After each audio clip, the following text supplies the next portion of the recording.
Hello and welcome to our channel. India's biggest hero ఒకరు, India's biggest mass director ఒకరు. So Indian box office king ఒకరు, Indian box ఆఫీస్ని షేక్ చేసే director ఇంకొకరు. So వీళ్ళిద్దరి కాంబినేషన్లో సినిమా వచ్చిందంటే ఎలా ఉండాలి? డెఫినెట్లీ నెక్స్ట్ లెవెల్లోనే ఉండాలి కదా. సరిగ్గా లాస్ట్ ఇయర్ అలాంటి సినిమానే ఒకటి వచ్చింది. సో ప్రభాస్ అండ్ ప్రశాంత్ నీల్ కాంబినేషన్లో వచ్చిన ఈ సినిమా Salaar part 1 ceasefire. So ఈ సినిమా బాక్స్ ఆఫీస్ దగ్గర ఎంతటి బీభత్సాన్ని సృష్టించిందో మనందరికీ తెలిసిందే. అండ్ అఫ్ కోర్స్ ఆడియన్స్ని సాటిస్ఫై చేయడంలో మాత్రం బీభత్సంగా సక్సెస్ అయిందని చెప్పాలి. And especially after OTT. So after OTT Salaar సృష్టిస్తున్న బీభత్సం అంతా ఇంతా కాదు. డైలీ డోసేజ్ ఆఫ్ సలార్ అని, Jio Hotstar under control of Salaar అని, సో ఇలా ప్రత్యేకమైన ట్యాగ్స్తో, బీభత్సమైన ట్యాగ్స్తో ప్రతిరోజు ఏదో ఒకలాగా ట్విట్టర్లో ట్రెండ్ అవుతూనే ఉంది ఈ సినిమా. అండ్ ఇండియా వైడ్గానే కాదు, వరల్డ్ వైడ్గానే ఈ సినిమాకి బీభత్సమైన రెస్పాన్స్ వస్తుంది. డెఫినెట్లీ మనం ఈ సినిమాలో హైలైట్స్ పాయింట్స్ తీసుకుంటే first fight, interval fight and Katerama fight and last fight. So ఈ సినిమాకి ప్రాణం పోసిందంటే మాత్రం ఈ ఫైట్సే. అండ్ డెఫినెట్లీ ఒక బీభత్సమైన డ్రామా అని చెప్పాలి. సో ప్రశాంత్ నీల్ ఈ సినిమాని క్యాప్చర్ చేసే విధానం డెఫినెట్లీ డిఫరెంట్. ఆయన అసలు ఏం తాగి రాశాడో కానీ ప్రతి సీన్ క్లైమాక్స్లా ఉంటుంది ఈ సినిమాలో. అండ్ అఫ్ కోర్స్ మనం అందరం ఎన్నిసార్లు చూసామంటే డెఫినెట్లీ మనం అసలు కౌంట్ చేసుకోవాలి. సో నేనైతే మోర్ దెన్ 20 టైమ్స్ చూసాను ఇప్పటి వరకు. మేబీ నాకంటే ఎక్కువ టైమ్స్ చూసిన వాళ్ళు చాలామంది ఉంటారు ఇంకా మనం చూసుకుంటే. అండ్ డెఫినెట్లీ మీరు ఈ సినిమాని ఎన్నిసార్లు చూశారో కూడా కింద కామెంట్ చేయండి. సో ఇప్పుడు సలార్ పార్ట్ 1 సీజ్ ఫైర్ ఎంతటి బీభత్సాన్ని, ఎలాంటి కైండ్ ఆఫ్ రికార్డ్స్ని సృష్టించిందో ఇప్పుడు డిస్కస్ చేద్దాం. సలార్ థియేటర్స్లో రిలీజ్ అయినప్పుడు చాలా పాజిటివ్ టాక్ వచ్చింది. అండ్ ఈ సినిమాకి బాక్స్ ఆఫీస్ దగ్గర అనుకున్నంత కలెక్షన్స్ అయితే రాలేదు. డెఫినెట్లీ 700 crores మార్క్ని టచ్ చేసి అక్కడితోనే అయిపోయింది ఈ సినిమా. అండ్ దాని తర్వాత ఓటీటీలో వచ్చి బీభత్సాన్ని సృష్టించింది అనమాట. సో మీరు ఎక్స్పెక్ట్ చేయగలరా ఒక సినిమా లాస్ట్ 1 yearగా జియో హాట్స్టార్లో ట్రెండ్ అవుతుందంటే?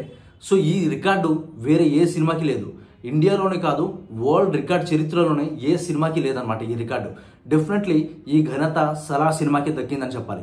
So Prashanth Neel and Prabhas magic పర్ఫెక్ట్గా యాప్ట్ అయిందని చెప్పాలి ఈ సినిమాకి. Especially Prabhas screen presence, fights, acting and వేరే లెవెల్ అని చెప్పాలి. అండ్ డైరెక్టర్ ప్రశాంత్ నీల్ అయితే ఏం తాగి రాశాడో కానీ మనకు ఒక డైలీ డోసేజ్ ఆఫ్ సలార్ని ఇచ్చాడు. ప్రతిరోజు ఏదో ఒకలాగా సలార్ని టచ్ చేస్తూనే ఉంటాం. మ్యూజిక్ పరంగానో, ఫైట్స్ పరంగానో, ఆ సీన్ చూడడమో, కాటేరమో ఫైట్ సీన్ చూడడమో, డెఫినెట్లీ ఇవన్నీ మనకి ఫుల్ సాటిస్ఫై చేసే సీన్స్ అని చెప్పొచ్చు ఈ సినిమాలో.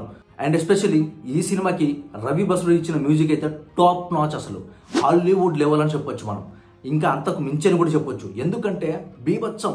So Salaar music, Salaar OST అనేది ప్రతిరోజు సుప్రభాతంలో అయిపోయింది నాకైతే. అండ్ ఎస్పెషల్లీ నేను పొద్దున ఆఫీస్కి వెళ్లే ముందు ఒకసారి, ఆఫీస్ నుంచి వచ్చాక ఇంకోసారి సలార్ సుప్రభాతాన్ని వింటూనే ఉంటాను నేను. సో ఆ మ్యూజిక్ విన్నంతసేపు మనకి ఏదో తెలియని గూస్ బంప్స్, అసలు మనం ఎక్స్పెక్ట్ చేయలేమన్నమాట. So definitely different kind of experience ఉంటుంది మనం ఈ సినిమా చూసినంతసేపు. కానీ చూస్తున్నా అసలు మైండ్లో నుంచి పోవు కొన్ని సీన్లు అయితే. మనం జస్ట్ సిస్టమ్ ఆన్ చేసామా, లేదా ల్యాప్టాప్ ఆన్ చేసామా, ఫోన్ ఆన్ చేసామా, చూసామా, సినిమా చూసామా, పడుకున్నామా, జస్ట్ అంతే. కొందరి డైలీ రొటీన్ ఎలా ఉంటుంది తెలుసా? Eat, sleep, Salaar, repeat. Same ఇదే ఉంటుంది. సో సలార్ సృష్టిస్తున్న బీభత్సం అలాంటిది మరి. సో థియేటర్లో వచ్చినప్పుడు సినిమా అయితే అంతగా ఎవరికైతే ఎక్కలేదు, కానీ ఆఫ్టర్ ఓటీటీ అయితే మాత్రం నరాల్లోకి ఎక్కిపోయింది. సో కొందరు మహానుభావులు అన్నట్టుగా కొన్ని సినిమాలు ఒకసారి చూస్తే ఓకే అనిపిస్తుంది, ఇంకోసారి చూస్తే ఎక్కేస్తుంది, ఇంకోసారి చూస్తే అది నరాలకు ఎక్కిస్తుంది అన్నట్టుగా ఈ సినిమా కూడా అలానే ఎక్కిస్తుంది ప్రతి ఒక్కరికి. అండ్ ఈ సినిమా వచ్చేసి ప్రతి చోట, మనం ఇండియాలో కానీ వేరే ఎక్కడైనా కానీ ఈ సినిమా సృష్టిస్తున్న రికార్డ్ అయితే అసలు మనం చెప్పలేం. సో ఫస్ట్ ఈ సినిమా స్లోగా తెలుగులో ఎక్కింది, డైలీ డోసేజ్ ఆఫ్ సలార్గా మారింది. ఆ తర్వాత తమిళ ఆడియన్స్కి, ఆ తర్వాత హిందీ ఆడియన్స్కి, అండ్ దాని తర్వాత మలయాళం ఆడియన్స్ అండ్ కన్నడ ఆడియన్స్కి కూడా డైలీ డోసేజ్ ఆఫ్ సలార్గా మారిపోయింది. సో జస్ట్ ఇమాజిన్ చేసుకోండి, ఇప్పుడు ఈ టైంలో సలార్ 2 వస్తే ఎంత బీభత్సం, ఎలా ఉంటుంది ఆ హంగామా అనేది జస్ట్ మీరు ఇమాజిన్ చేసుకోండి. సో డెఫినెట్లీ నెక్స్ట్ లెవెల్లో ఉండబోతుంది. అండ్ మనమైతే ఎక్స్పెక్ట్ చేయలేం. డెఫినెట్లీ 2000 crores కాదు కదా, దానిపైనే వస్తుంది. ఎందుకంటే director Prashanth Neel already recent ఇంటర్వ్యూలో ఒక మాట చెప్పాడు, నేను నా లైఫ్లో కొన్ని విషయాల మీద చాలా కాన్ఫిడెంట్గా ఉంటాను, అలాంటి దాంట్లో సలార్ 2 స్క్రిప్ట్ ఒకటి. సో డెఫినెట్గా వేరే లెవెల్లో ఉండబోతుంది. అండ్ బాక్స్ ఆఫీస్ని ఆ రేంజ్లో అయితే ఉండబోతుంది అనేసి ఆయన చాలా క్లియర్గా చెప్పాడు. సో ఆయన చాలా సైలెంట్గా ఉంటాడు, బట్ ఆయన ఫీలింగ్స్లో వైలెన్స్ ఎంత ఉంటుందో మనకు తెలుసు. అలాంటి మనిషి, అంత సైలెంట్గా ఉండే మనిషి ఆ మాట యూజ్ చేశాడు అని అంటే డెఫినెట్గా ఆ సినిమా డెఫినెట్లీ నెక్స్ట్ లెవెల్లో ఉండబోతుంది. అండ్ మనమైతే సలార్ 2 కోసం ఈగర్గా వెయిట్ చేద్దాం. మేబీ ఈ సినిమా సలార్ 2 నెక్స్ట్ ఇయర్ కాకపోతే 2027లో అయినా రావచ్చు. ఎందుకంటే ప్రశాంత్ నీల్ గారు ఎన్టీఆర్ నీల్ ప్రాజెక్ట్లో చాలా బిజీగా ఉన్నారు.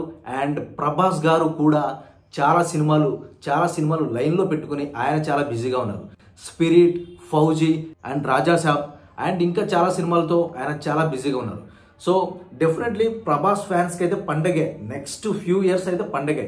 ఎందుకంటే most violent man Sandeep Reddy వంగతో ఒక సినిమా, మారుతితో ఒక సినిమా, హాను రాఘవపూడితో ఒక సినిమా. సో ఒక లవ్ స్టోరీ, ఒక హారర్ జానర్ అండ్ ఒక బీభత్సమైన యాక్షన్ సినిమా అండ్ దాని తర్వాత సలార్ అండ్ ఇంకా చాలా సినిమాలు.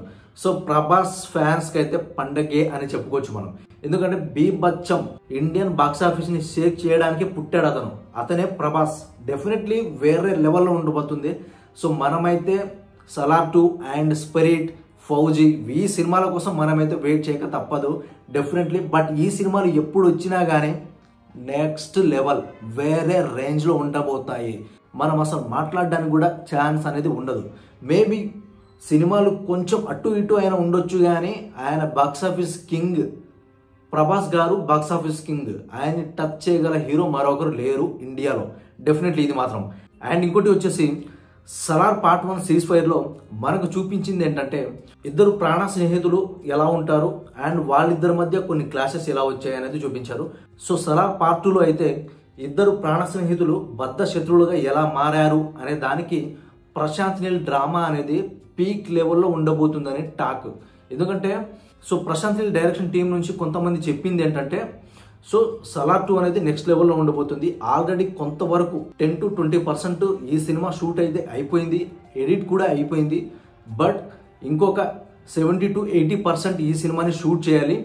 సో అది మేబీ 2026లో స్టార్ట్ కావచ్చు అనేది టాక్. బట్ ఈ సినిమా ఎప్పుడు వచ్చినా కానీ బీభత్సమే సృష్టిస్తుంది.